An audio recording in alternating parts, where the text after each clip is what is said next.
शुक्रिया इतने प्यार के लिए, सम्मान के लिए और आशीर्वाद के लिए। आपने जो दिया, जो बिहार ने जो सम्मान दिया, जो प्यार दिया, जो आशीर्वाद दिया, उसके लिए मैं शब्दों से धन्यवाद बोलूं, कितने भी शब्दों से धन्यवाद बोलूं वो शब्द कम पड़ जाएंगे। तो मैं उसके बदले तो मैं सोच रहा था क्या बोलूं, क्या दूं। तो उसके बदले में कुछ देने के लिए मेरे पास नहीं है, लेकिन हाँ, मैं आप सबके लिए प्रार्थना करता हूं उस ऊपर वाले से, उस परम पिता परमेश्वर से, उस डिवाइन पावर से, सुप्रीम पावर से, कि जो प्यार, सम्मान, आशीर्वाद आपने मुझे दिया, उसका हजारों लाखों गुना सम्मान, प्यार और आशीर्वाद का हकदार ईश्वर आपको बनाए। आपके घर में, परिवार में खुशियां हो, तरक्की पहुंचे, इसके लिए मैं आप सबके लिए प्रार्थना करता हूं। आज मैं अपने आप को बहुत भाग्यशाली समझ रहा हूं। अपने आप को मैं इतना भाग्यशाली समझ रहा हूं, इस बिहार की इस धरती पर आने का मुझे मौका नहीं मिला, बल्कि ये मेरे लिए सौभाग्य की बात है कि आज इस धरती पर आकर के आज के इस कार्यक्रम में, आज के शानदार सेलिब्रेशन का हिस्सा बनने का मौका मिला। इसके लिए मैं अपने आप को सौभाग्यशाली समझता हूं। सबसे पहले मैं इसलिए ये बात बोल पा रहा हूं क्योंकि जिस धरती पर मैं हूं, जिस बिहार की धरती पर, तो मैंने सुना है कि इश्क में, मोहब्बत में लोग हाथ की नसें काट लिया करते हैं, लेकिन प्यार में बिहार के लोग पहाड़ काट दिया करते हैं। मैं उस धरती पर हूं और जिस धरती पर मैं हूं उसके बारे में जो बोला जाए वो कम ही होगा। आज जिस धरती पर मैं खड़ा हूं, भारत देश का हमेशा इस धरती ने, बिहार की धरती ने गौरव बढ़ाया है। हमेशा केवल भारत देश का, भारत में गौरव नहीं बढ़ाया, बल्कि पूरी दुनिया में गौरव बढ़ाने का काम हजारों सालों से किया है। मैं बिहार के बारे में बात करता हूं, जनसंख्या की दृष्टि से भारत का तीसरा सबसे बड़ा राज्य, जो अपने आप में बहुत बड़ी ताकत रखता है। बिहार के बारे में बात करो, एक ऐसी धरती जहां पर महाबोधि का मंदिर विराजता है, जिसके मस्तक पर मैं उस धरती की बात करता हूं जहां पर नालंदा विश्वविद्यालय और विक्रमशिला विश्वविद्यालय, पूरी दुनिया में नाम रोशन करने वाले विश्वविद्यालय इसी जमीन पर विराजते हैं। मैं ऐसी धरती की बात करता हूं जो पाटलिपुत्र के नाम से जाने जाने वाली धरती, पटना, जो सिर्फ बिहार के लिए राजधानी का काम नहीं करती, बल्कि पूरी दुनिया में भारत का नाम रोशन करने के लिए हमेशा से इसका योगदान रहा है। मैं उस जमीन की बात करता हूं जहां पर मां सीता की जन्मभूमि है, जो धरती, मैं उस जमीन की बात करता हूं जो गौतम बुद्ध की तपोभूमि भी रही है। मैं उस जमीन की बात करता हूं जो किसी भी क्षेत्र में आज पीछे नहीं है। आज बिहार के बारे में बात करते हैं तो लोग बात करते हैं कि शिक्षा के क्षेत्र में केरल सबसे आगे है, शिक्षा के क्षेत्र में साउथ के लोग आगे बढ़ रहे हैं, शिक्षा के क्षेत्र में आंध्रा बहुत आगे है। लेकिन फैक्ट एंड फिगर्स की बात करते हैं मित्रों, दोस्तों, तो आज आंध्र प्रदेश और केरल दोनों को मिलाकर के जितने ग्रेजुएट निकलते हैं, उससे कई गुना ज्यादा अकेले बिहार निकालता है अपने ग्रेजुएट। बिहार की धरती के बारे में बात करता हूं। मैं आज एक ऐसी धरती पर हूं जहां पर पूरे केरल, पूरा तमिलनाडु, पूरा आंध्र प्रदेश और पूरा गुजरात भी मिला दिया जाए तो वहां के जितने भी आईएएस आईपीएस निकलते हैं, उनसे ज्यादा अकेला भारत देश को आईएएस और आईपीएस देता है। मैं उस धरती के बारे में बात करता हूं जहां पर विकास की जो दर है 14.48% प्रेजेंट में है, जो जीता जागता गवाह इस बात का है, जो जीता जागता इस बात का गवाह है कि बिहार के लोग अब किसी भी मामले में पीछे नहीं हैं, किसी भी मामले में पीछे नहीं है। और अगर आप बिहार के टैलेंट के बारे में बात करते हैं, बिहार की मिट्टी को अगर आप आंकने की बात करते हैं, तो सिर्फ एक बात से आंक सकते हैं कि पूरे देश में बैंक पीओ जितने निकलते हैं, अकेला सबसे ज्यादा देने वाला कोई राज्य है तो बिहार है। पूरे भारत देश में सबसे ज्यादा बैंक पीओ ऑफिसर्स देने वाली धरती कोई धरती है तो बिहार की मिट्टी है। दोस्तों, मैं उस जमीन पे आज आया हूं, मैं उस मिट्टी से आज बात कर रहा हूं।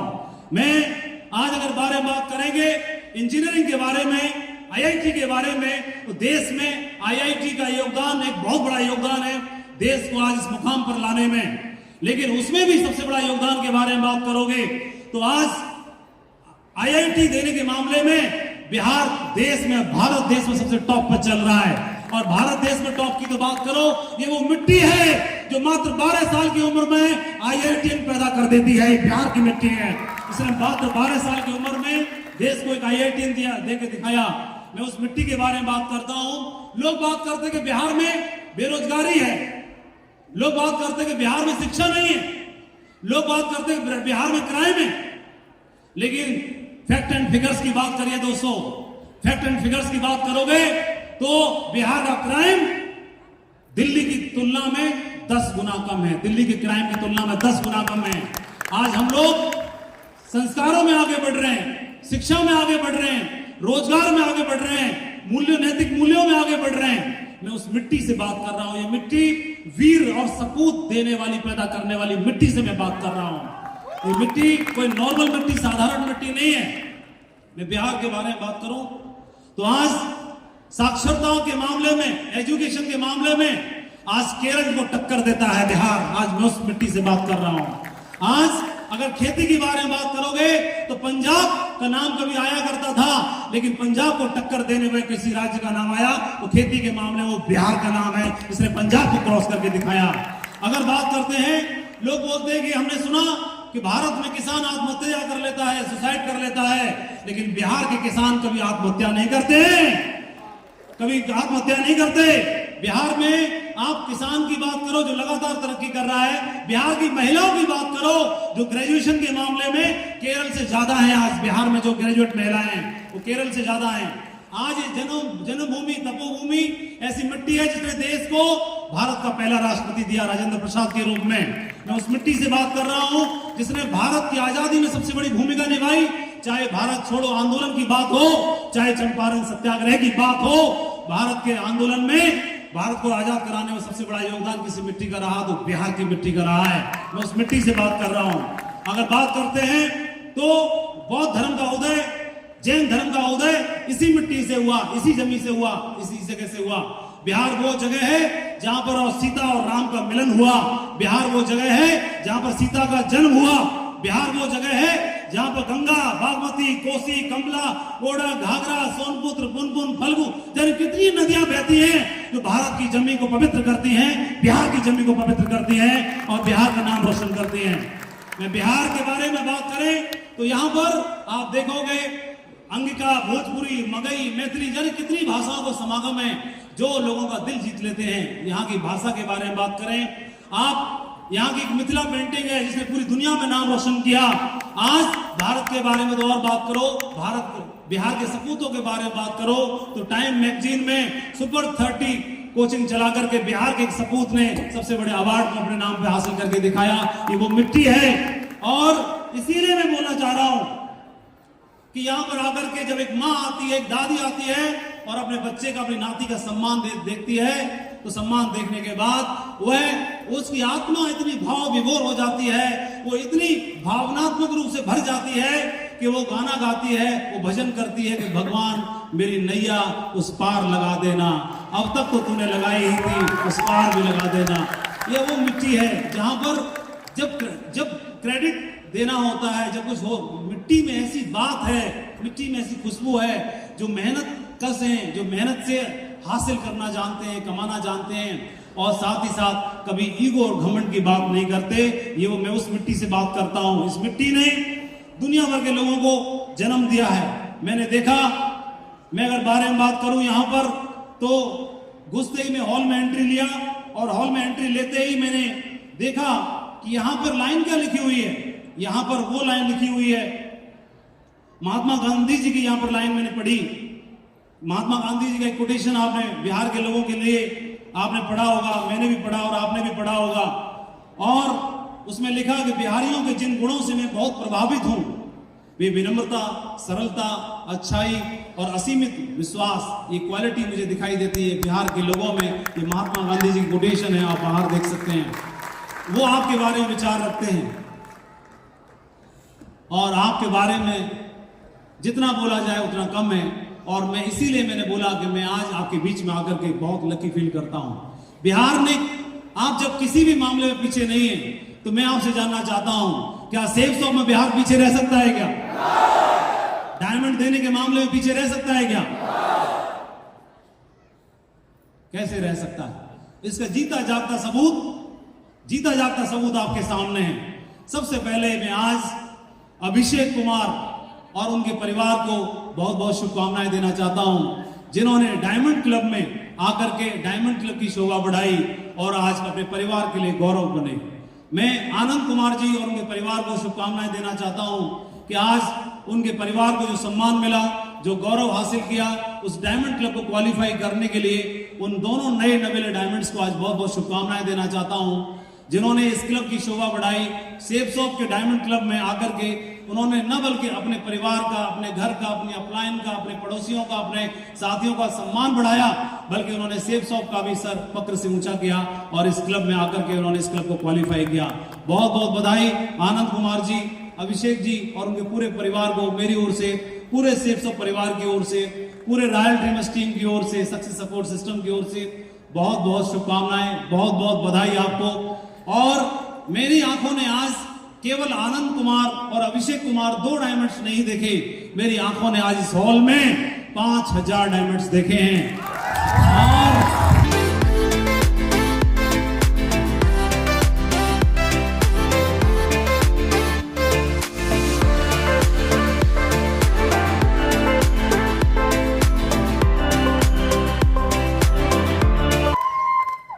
ये मिट्टी ऐसी है, ये मिट्टी में घुल जाओगे, मिल जाओगे तो शीश के बड़ा बना देगी, छायादार, फलदार, फूलदार वृक्ष बना देगी।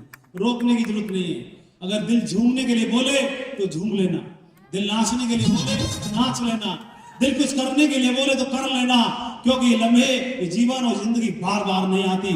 ऊपर वाले का दिया हुआ बेशकीमती तोहफा है। मैं इसलिए बोलना चाहता हूं कि हमारे बहुत सारे साथी टारगेट फाइट करके पेरिस गए घूमने के लिए, तो पेरिस में दुनिया का एक सबसे बड़ा म्यूजियम है, जहां पर दुनिया की बेहतरीन से बेहतरीन पेंटिंग्स को सजाया गया है, दुनिया की बेहतरीन से बेहतरीन कृतियों को सजाया गया है। आप दुनिया की सबसे महंगी पेंटिंग्स वहां पर देख सकते हैं। उस म्यूजियम में जाएंगे, जब कभी आपको मौका मिलेगा तो आप उस म्यूजियम में जरूर जाइएगा। वहां पर एक से बेहतरीन हजारों करोड़ की कीमत रखने वाली पेंटिंग्स उस म्यूजियम में आपको देखने के लिए मिलेंगी। दुनिया में जिन लोगों ने सबसे बेहतरीन कलाकारी दिखाई, वो एक से एक कृति आपको देखने का मौका मिलेगा। लेकिन जब आप और अंदर जाओगे और अंदर जाओगे और अंदर जाओगे तो पता चलेगा कि वहां पर दुनिया की सबसे महंगी, सबसे अनमोल पेंटिंग भी उस म्यूजियम की शोभा बढ़ाती है, और उस पेंटिंग का नाम है मोनालिसा। आपने नाम सबने सुना होगा, लगभग सभी ने सुना होगा। मोनालिसा का नाम सुना है? मोनालिसा को देखने के लिए पूरी दुनिया के लोग पागल होते हैं कि ऐसा क्या है इस पेंटिंग में, जिसकी हजारों करोड़ यूएस डॉलर की कीमत लगाने के बावजूद भी उसे बेचने के लिए तैयार नहीं है। उसकी सुरक्षा में हजारों करोड़ रुपए खर्च किए जाते हैं सालाना। ऐसी क्या बात है उस पेंटिंग में? उसको बनाने वाला भी तो कोई आदमी ही था, उसको भी तो रंगों से बनाया गया, उसको भी तो ब्रश से बनाया गया, उसको भी तो बनाने वाले कोई हाथ ही थे। ऐसी क्या बात हो गई जो दुनिया की सबसे बड़ी धरोहर बन गई? अब उस म्यूजियम वाले से पूछते हैं कि आपके म्यूजियम में सबसे बेहतरीन कृति कौन सी है? तो म्यूजियम वाले क्या जवाब देंगे? मोनालिसा। मोनालिसा। उससे बेहतरीन कुछ नहीं है, उससे महंगा कुछ नहीं है। ठीक इसी प्रकार से ऊपर वाले ने, जिसको हम सब मानते हैं, कोई वाहिगुरु के रूप में, कोई ला इलाहा इल्लल्लाह मोहम्मद रसूलुल्लाह के रूप में, कोई परवरदिगार के रूप में, कोई ईश्वर के रूप में, कोई भगवान के रूप में, कोई किसी रूप में मानता है उसे। और उसके भी म्यूजियम में उससे पूछा जाए, हे ऊपर वाले, तूने रंग बिरंगे बनाए पानी में तैरने वाले बनाए, उड़ने वाले बनाए, चलने वाले बनाए, रेंगने वाले बनाए, हजारों तरह के बनाए, लेकिन तुम्हारे म्यूजियम में सबसे बेहतरीन कृति कौन सी है? सबसे ऊपर, सबसे अव्वल, सबसे बेहतरीन कौन सी है? तो क्या जवाब देगा?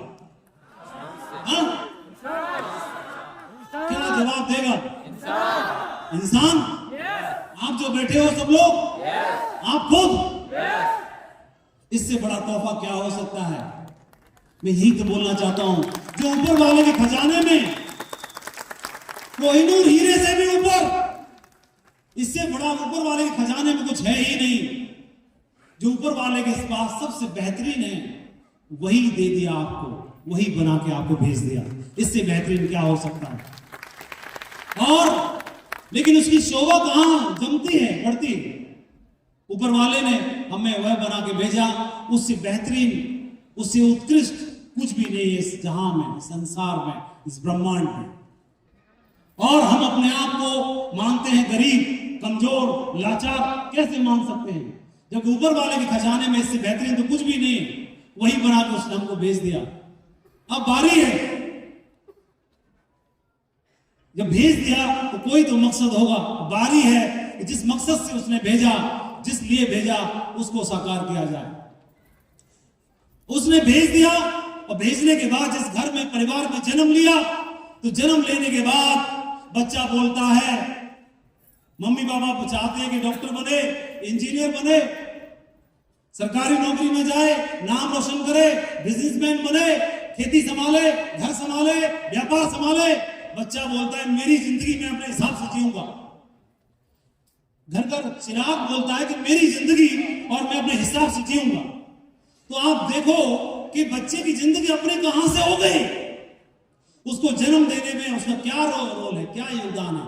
जन्म देने वाला कोई और, नाम देने वाला कोई और, संस्कार देने वाला कोई और, कक्षा में नंबर देने वाला कोई और, किताबों का ओलम पट्टी पढ़ाने वाला कोई और, शिक्षा जगत में डिग्री देने वाला कोई और, आपके साथ में संबंध बना करके आपके परिवार को बढ़ाने वाला कोई और, आपके चिराग को रोशन करने वाला कोई और। मेरा जीवन कहां से हो गया? जिस स्कूल में पढ़े, उसको पढ़ाने के लिए उसकी फीस जुटाने वाला कोई और, आपको संस्कार देने वाला कोई और, आप सूखे में सोए, गीले में सोने वाला कोई और, आपके आंखों में आंसू कभी ना आए, चाहे खुद को रोना पड़े, ये करने वाला कोई और, इमोशनल हर्ट होकर के आपको हमेशा खुश देखे, ये कोई और। हमारा जीवन हमारा कैसे हो सकता है? हमारे को तो तैयार किया जा रहा है।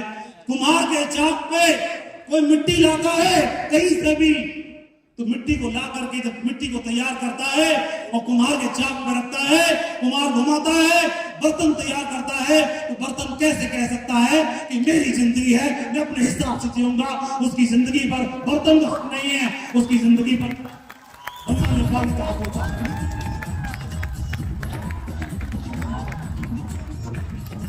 किसी न किसी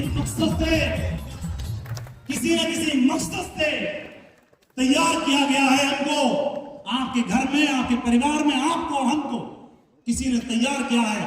किसी की आंखों के तारे हैं हम, किसी की आंखों का नूर होगा, किसी की आंखों के तारे होगा, किसी की उम्मीद और किसी का सहारा होगा। जो आप में अपने सपने देखता है, जो आप में अपनी उम्मीद देखता है, जो आप में अपने बुढ़ापे का सहारा देखता है, जो आप में अपने सपने सच होते हुए देखता है, वह जिंदगी जो अभी तक उसने नहीं जी, वो सपने आप में देखता है कि मेरे परिवार में एक लाल आ गया है, ये मेरे बुढ़ापे का सहारा बनेगा, ये मेरे जीवन का उम्मीद बनेगा, ये मेरे लिए कुछ करेगा।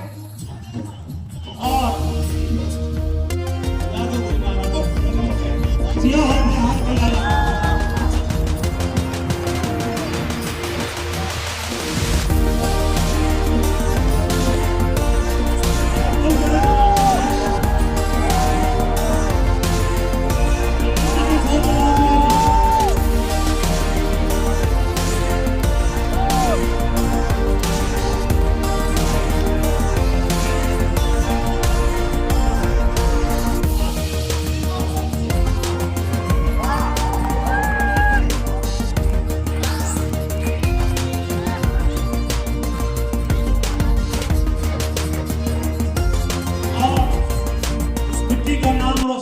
वाले मैंने दो नाम लिए अभी, एक आनंद कुमार, एक अभिषेक कुमार। इसी क्रम में इसी बिहार की धरती का नाम रोशन करने वाले हमारे अगले डायमंड लीडर राम शंकर चौधरी जी, जिन्होंने खैनी की खेती करते हुए इस बिजनेस में एक डायमंडशिप का मकाम हासिल करके दिखाया। राम शंकर चौधरी साहब यहीं पर आए हुए हैं, ये आपके बीच में उन्होंने डायमंड बन के दिखाया। दूसरे हमारे लीडर जो इलेक्ट्रिसिटी विभाग में एसडीओ के पद पर हैं, जयशंकर प्रसाद जी, हाल ही में उन्होंने डायमंड पद को सुशोभित किया। अंशु अग्रवाल मोबाइल की दुकान चलाया करते थे, इस बिजनेस में देखो आज डायमंड बन के दिखा दिया। संतोष कुमार जी पंप चलाया करते थे, पंप का काम किया करते थे। और नयन देवी और दशरथ प्रसाद आपके सामने आंगनवाड़ी में काम किया करती थी, देखो, और इस बिजनेस में कम पढ़े लिखे होने के बावजूद भी नाम रोशन करके दिखा दिया। हमारे बिजनेस में संजय शाह जी परचूनी की दुकान चलाया करते थे और इस बिजनेस में डायमंड बन के दिखा दिया संजय शाह ने। प्रेम कुमार भी हैं जो गवर्नमेंट टीचर थे, लेकिन उन्होंने देखा कि यहाँ पे जीवन बदला जा सकता है। प्रेम कुमार आपके सामने है, बॉलीवुड के हीरो जैसे दिखाई देते हैं, देखो। और राजकुमार शाह हमारे बीच में जो मोबाइल की शॉप चलाया करते थे, बहुत ही धंधा लीडर हैं। और एक बार मैं बिहार में होके जा रहा था, अभी कुछ दिन पहले इनको पता चल गया और इन्होंने राजधानी एक्सप्रेस में था, मैं राजधानी एक्सप्रेस से इन्होंने कंपटीशन कर लिया। बोले आज जय हो रहेगी कि मैं ही रहूंगा, देखता हूं। अपनी कार लगा दी राजधानी एक्सप्रेस के पीछे और एक स्टेशन पार कर गई, दूसरा पार कर गई, तीसरा पार कर गई, आगे ट्रेन निकल गई, क्योंकि ट्रेन के रास्ते में तो ट्रैफिक नहीं होता ना, इनके रोड पे ट्रैफिक होता है। इन्होंने कार छोड़ दी, मोटरसाइकिल पे अपना वो लिफ्ट मांगी और कैसे करके और फाइनली मेरे को पकड़ लिया वादा करके। बोला गुरुजी उठो। मैं बोला यार दमदार टाइगर है, बहुत बहुत बहुत दमदार टाइगर है, नाम रोशन करने वाले टाइगर है। और ये मोबाइल शॉप चलाया करते थे, देखो आज बिजनेस में डायमंड है, लोगों की जिंदगी बदला करते हैं। सुगंध सुमन जी के बाद में हम बात करते हैं। आप देखिए हमारे साथ में सुगंध सुमन जी जो इंजीनियर थे, इस बिजनेस में उन्होंने डायमंड बन के दिखाया। कहाँ है सुगंध सुमन जी? बहुत बढ़िया, ग्रेट। और हमेशा आप देखेंगे इनके चेहरे में हमेशा मुस्कुराहट देखेंगे, मुस्कुराता हुआ चेहरा। और संजीवन पंडित जो मोटर पंप का काम किया करते थे, मैकेनिक थे संजीवन पंडित जी, और इन्होंने डायमंड बन के दिखाया। अनिल कुमार रॉय जी जो टीचर थे और इन्होंने इस बिजनेस में डायमंड बन के दिखाया। राजेश कुमार जी पीडब्ल्यूडी में इंजीनियर साहब, इन्होंने डायमंड बन के दिखाया। रवि कुमार शेखर जो मसाला बेचा करते थे और देखो इस बिजनेस में आज डायमंड के मुकाम पर हैं। और हमारे साथ में सुमित कुमार मिश्रा जी जो मेडिकल स्टोर चलाया करते थे, आप देखिए इतने बड़े मुकाम पर पहुंचे, लोगों को दिशा निर्देशन देने का कार्य कर रहे हैं। अजीत कुमार झा जो इस बिजनेस में आज एक बहुत बड़े मुकाम पर हैं, उनका परिवार साथ यहाँ पर मौजूद है अजीत कुमार झा जी, और मैं उनको उनके परिवार को शुभकामनाएं देना चाहता हूँ। इस बिजनेस में क्राउन होने वाले हैं, बहुत बड़े मुकाम पर हैं, बहुत बड़ा नेटवर्क उन्होंने बना के दिखाया। और उन्हीं के को इस बिजनेस में रास्ता दिखाने वाले उन्हीं के बड़े भाई अंजनी कुमार झा जी, आज उनकी टीम में 30 से ज्यादा डायमंड हो चुके हैं। आप बताइए कितना बड़ा बिजनेस खड़ा करके दिखा दिया। और साथ में ये ट्रेजरी डिपार्टमेंट में नौकरी किया करते थे सतीश कुमार जी, इस बिजनेस में आज इतने बड़े मकाम पर हैं। और आप देखेंगे आज फॉर्च्यूनर कार से चलते हैं, लाखों करोड़ों लोगों का सपना होता है फॉर्च्यूनर गाड़ी को में चलना, आज उन्होंने सपने को पूरा करके दिखाया। अजीत कुमार झा, अंजनी कुमार झा जी, करोड़ों दिलों की धड़कन होती है, रेंज रोवर कार, उस कार में चलते हैं। और आज देखेंगे संजीव कुमार जी जो स्टूडेंट रहते हुए इस बिजनेस में आए और आज एक ड्रीम लाइफ जी रहे हैं और डायमंड बन के दिखाया। और अविनाश कुमार जी जो स्टेशन मास्टर हुआ करते थे और आज उनके परिवार के साथ में बिजनेस कर रहे हैं। आज उनकी मैडम भी बगल में है, उनके बगल में बेटी भी बैठी हुई है और पूरा परिवार इस बिजनेस को कर रहा है। और उनके चेहरे पे चमक देखो आप, दिखाई दे रहा है आपको? तो आज देखिए अविनाश कुमार जी के चेहरे पे आज चमक देखिए, स्टेशन मास्टर की नौकरी करते थे, बिल्कुल भी वक्त नहीं था। लेकिन अगर आदमी को दिमाग में इधर समझ में आ जाए तो वक्त और सारी चीजें बिल्कुल बदलने में वक्त लगता नहीं है। तो ऐसा उन्होंने करके दिखाया। बहुत बहुत बधाई हो अविनाश जी आपको। और अविनाश जी को यहां तक रास्ता दिखाने की भूमिका निभाने वाले अविनाश जी, हनुमान जी को उनकी शक्तियों से परिचय कराने वाले जामवंत का स्वरूप हमारे बीच में अजय कुमार पंडित जी, जिन्होंने इस बिजनेस में बहुत बड़े मकाम को हासिल करके दिखाया। अजय कुमार पंडित जी बहुत ही आप देखेंगे एक पारस पत्थर की तरह है, जो इनको छू लेता है वह डायमंड बन जाता है, सोना बन जाता होगा पारस से। लेकिन इनको छू करके आदमी डायमंड बन जाता है। बहुत ही पोलाइट, विनम्र, टैलेंटेड पर्सनैलिटी, ऐसे लाखों में कोई एक होते हैं और इस टीम के मुखिया हैं और इस टीम को शुरुआत से अपने इमोशंस के साथ सींच रहे हैं और यही कारण है। आप देखेंगे मैं 2000 मुझे पता चला, कल हम आ रहे थे एयरपोर्ट पे उतरे तो मुझे पता चला कि आप 2014 में यहाँ पर आए थे लास्ट टाइम। तो मैं 2014 में यहाँ पर आया था और तब अजय कुमार पंडित जी का रूबी का प्रमोशन हुआ था। अविनाश कुमार जी उसमें शायद एमराल्ड की प्रमोशन इनकी हुई थी। अजीत कुमार झा जी हमारी गाड़ी चला रहे थे, मतलब आप नहीं चला रहे थे, हम उनकी गाड़ी में बैठे थे। तो उनकी गाड़ी में बैठे थे तो उन्होंने बताया गुरुजी हम गोल्ड लेवल पे थे। मैं बोला तब आप आए और अभी आप आए, तो मैं अभी पूछा अभी क्या हो गए? तो अजय पंडित जी जब मैं आया था तब रूबी थे और अभी आया हूं तो क्राउन एम्बेसडर है, क्राउन एम्बेसडर के मुकाम पर हैं और इनको यहां तक रास्ता दिखाने वाले, और मैं कह सकता हूं इस टीम के गुरु द्रोणाचार्य जो सबको तैयार करते हैं और जो अर्जुन तैयार करते हैं, गुरु द्रोणाचार्य जिनके एक इशारे पर आज पूरा कारवां खड़ा हो जाता है, वो कोई और नहीं हमारे रॉयल ड्रीमर्स टीम के आन बान शान श्री सत्येंद्र प्रसाद जी, जिन्होंने बिजनेस में इतिहास दिखाया, उनका जन्म इतिहास बनाने के बाद वो कसम खाते हैं उनका जन्म ही आए थे। श्री सत्येंद्र प्रसाद जी ने एक शब्द हमको बोला था कि मेरे जीवन का एक ही मिशन है कि बिहार के लोग नौकरी करने के लिए सऊदीया जाते हैं, दुबई जाते हैं और घर परिवार से दूर रहते हैं सालों सालों तक। मेरे जीवन का एक ही मकसद है उनको वहां पर जाने से रोकना, उनको यहीं पर उचित अवसर प्रोवाइड कराना, ये मेरे जीवन का मकसद है। और तब कोई भी एक भी डायमंड नहीं था बिहार में, वो स्वयं भी डायमंड नहीं थे। और आप देखेंगे कि आज बिहार में आज एक मंच पर आज आपने 26 डायमंड देखे, कल इसी मंच पर 35 डायमंड रहेंगे। इसी बिहार की जमीन पर उन्होंने 62 डायमंड तैयार कर दिए। ये बहुत बड़ी बात है और मैं आपको बताना चाहता हूं पूरे बिहार की टीम को, बिहार में पिछले लगातार कई सालों से परफॉर्मेंस के मामले में नंबर 1 पोजीशन पर आप पहुंचे हुए हैं। मैं आपको बधाई देना चाहता हूं, इस मामले के लिए कंग्रेचुलेट करना चाहता हूं और सत्येंद्र प्रसाद जी को शुभकामनाएं देना चाहता हूं। और सत्येंद्र प्रसाद जी की उंगली जिन्होंने पकड़ रखी है, थाम रखा है, वो हमारे सेब शॉप की आन बान शान है, जिन्होंने शुरुआत से बिजनेस को मेरे साथ, उनको भी 19 साल हो गए इस बिजनेस में काम करते हुए और शुरुआत से वो हमारी ताकत उन्होंने बन के दिखाया हमारे लिए। बैक में होकर के उन्होंने बोला मैं इस बिजनेस के लिए एसेट बनूंगा अपनी टीम के लिए। वो कोई और नहीं जो शुरुआत से अपनी टीम को अपना परिवार मानते हैं, अपने लीडर्स को अपना भाई मानते हैं और अपने अपलाइनों को अपना सब कुछ मानते हैं। और ऐसे कोई लीडर कोई और नहीं है जो हजारों लाखों में कोई एक होता है, मिस्टर विजय पाल सिंह जी।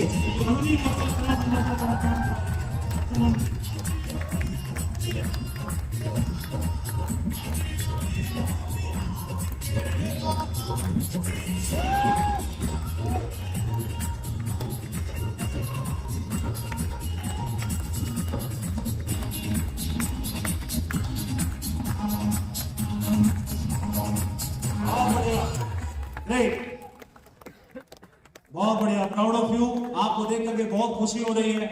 और जब मैं आया था तब मैं एक डायमंड देखा था सत्येंद्र प्रसाद जी को, ऐसे लग रहा था कि आप डायमंड बन जाओगे, हमने इनको बोला था। लेकिन पता नहीं दिल क्यों बोल रहा है, बार बार अंदर से बार बार झकझोर रहा है। मैं सुबह से आया हूं, बल्कि कल से आया हूं, झकझोर रहा है दिल बार बार। और ये दिल बोल रहा है कि इस हॉल में 5000 डायमंड बैठे हैं माता।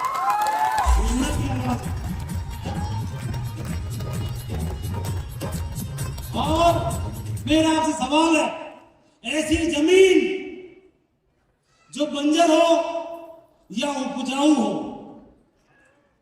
ऐसी जमीन, ऐसी मिट्टी जो कितनी भी उपजाऊ हो, कितना भी पानी हो, कितना भी उसमें यूरिया हो, लेकिन अगर बीज ही न बोया जाए तो फसल होगी।